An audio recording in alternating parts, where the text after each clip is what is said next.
जय गुरु जी। संगत जी, शुक्राना गुरु जी चैनल को शेयर करें और सब्सक्राइब करें। संगत जी, आज हम गुरु जी की आज्ञा से लीना जैन आंटी जी के श्रीमुख से श्री शिव महापुराण श्रृंखला के 69वें भाग में रुद्र संहिता के द्वितीय सती खंड के 39वें अध्याय का श्रवण करेंगे। चलिए प्रारंभ करते हैं। जय गुरु जी।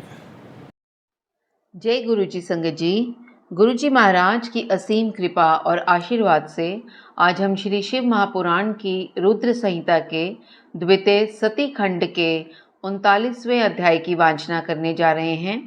ओम नमः शिवाय, शिवजी सदा सहाय।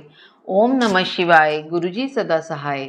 श्री विष्णु और देवताओं से अपराजित दधीची का उनके लिए शाप और शुभ पर अनुग्रह। ब्रह्मा जी कहते हैं, नारद, भक्त वत्सल भगवान विष्णु राजा क्षुभ का हित साधन करने के लिए ब्राह्मण का रूप धारण कर दधीची के आश्रम पर गए। वहां उन जगत गुरु श्री हरि ने शिव भक्त शिरोमणि ब्रह्म ऋषि दधीची को प्रणाम करके क्षुभ के कार्य की सिद्धि के लिए उद्यत हो उनसे यह बात कही। श्री विष्णु बोले, भगवान शिव की आराधना में तत्पर रहने वाले अविनाशी ब्रह्म ऋषि दधीची, मैं तुमसे एक वर मांगता हूँ, उसे तुम मुझे दे दो। क्षुभ के कार्य की सिद्धि चाहने वाले देवाधिदेव श्री हरि के इस प्रकार याचना करने पर शैव शिरोमणि दधीची ने शीघ्र ही भगवान विष्णु से इस प्रकार कहा। दधीची बोले, ब्राह्मण, आप क्या चाहते हैं ये मुझे ज्ञात हो गया। आप शुभ का काम बनाने के लिए साक्षात भगवान श्री हरि ही ब्राह्मण का रूप धारण करके यहाँ आए हैं, इसमें संदेह नहीं कि आप पूरे मायावी हैं।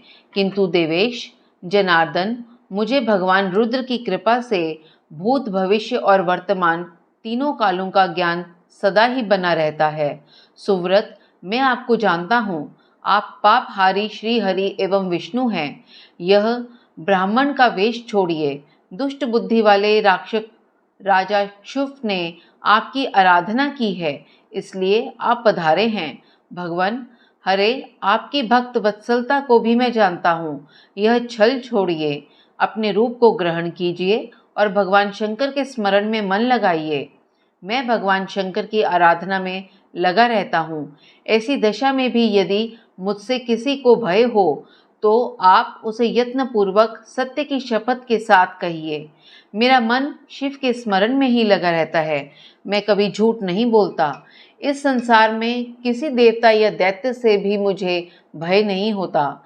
श्री विष्णु बोले, उत्तम व्रत का पालन करने वाले दधीची, तुम्हारा भय सर्वथा नष्ट ही है, क्योंकि तुम शिव की आराधना में तत्पर रहते हो, इसलिए सर्वज्ञ हो। परंतु मेरे कहने से तुम एक बार अपने प्रतिद्वंदी राजा क्षुभ से जाकर कह दो कि राजेंद्र, मैं तुमसे डरता हूँ। भगवान विष्णु का ये वचन सुनकर भी शैव शिरोमणि महामुनि दधीची निर्भय ही रहे और हंसकर बोले। दधीची ने कहा, मैं देवाधिदेव पिनाक पाणी भगवान शंभु के प्रसाद से कहीं कभी किसी से और किंचन मात्र भी नहीं डरता, सदा ही निर्भय रहता हूँ। इस पर श्री हरि ने मुनि को दबाने की चेष्टा की। देवताओं ने भी उनका साथ दिया, किंतु सबके सभी अस्त्र कुंठित हो गए। तदंतर भगवान श्री विष्णु ने अगणित गणों की सृष्टि की, परंतु महर्षि ने उनको भी भस्म कर दिया। तब भगवान ने अपनी अनंत विष्णु मूर्ति प्रकट की। ये सब देखकर च्यवन कुमार ने वहां जगदीश्वर भगवान विष्णु से कहा। दधीची बोले, महाबाहो, माया को त्याग दीजिए। विचार करने से यह प्रतिभा समात्र प्रतीत होती है। माधव, मैंने सहस्त्रों दुर्विज्ञ वस्तुओं को जान लिया है। आप मुझ में अपने सहित संपूर्ण जगत को देखिए। निरालस्य होकर मुझ में ब्रह्मा और रुद्र का भी दर्शन कीजिए। मैं आपको दिव्य दृष्टि देता हूँ। ऐसा कहकर भगवान शिव के तेज से पूर्ण शरीर वाले च्यवन कुमार दधीची मुनि ने अपनी देह में समस्त ब्रह्मांड का दर्शन कराया। तब भगवान विष्णु ने उन पर पुनः कोप करना चाहा।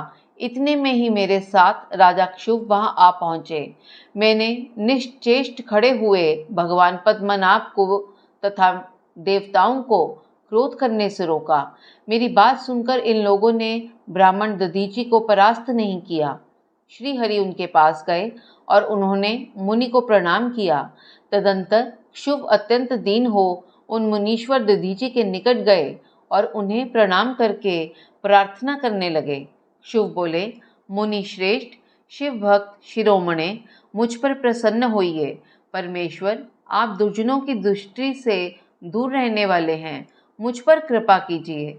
ब्रह्मा जी कहते हैं, नारद, राजा क्षुभ की ये बात सुनकर तपस्या की निधि ब्राह्मण दधीची ने उन पर अनुग्रह किया।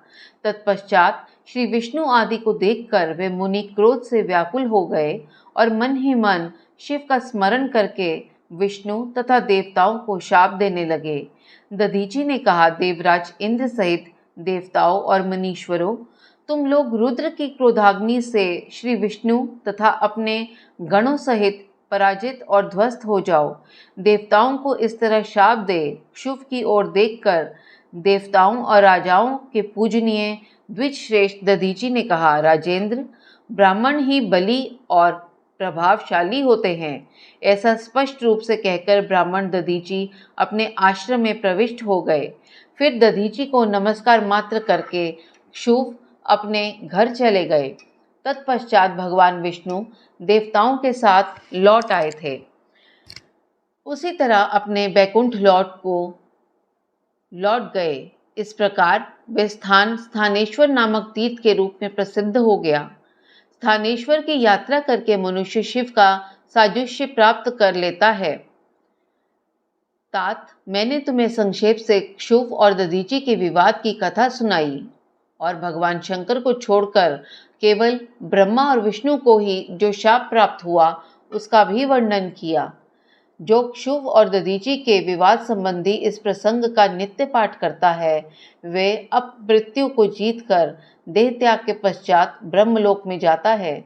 जो इसका पाठ करके रणभूमि में प्रवेश करता है, उसे कभी मृत्यु का भय नहीं होता तथा वे निश्चय ही विजयी होता है।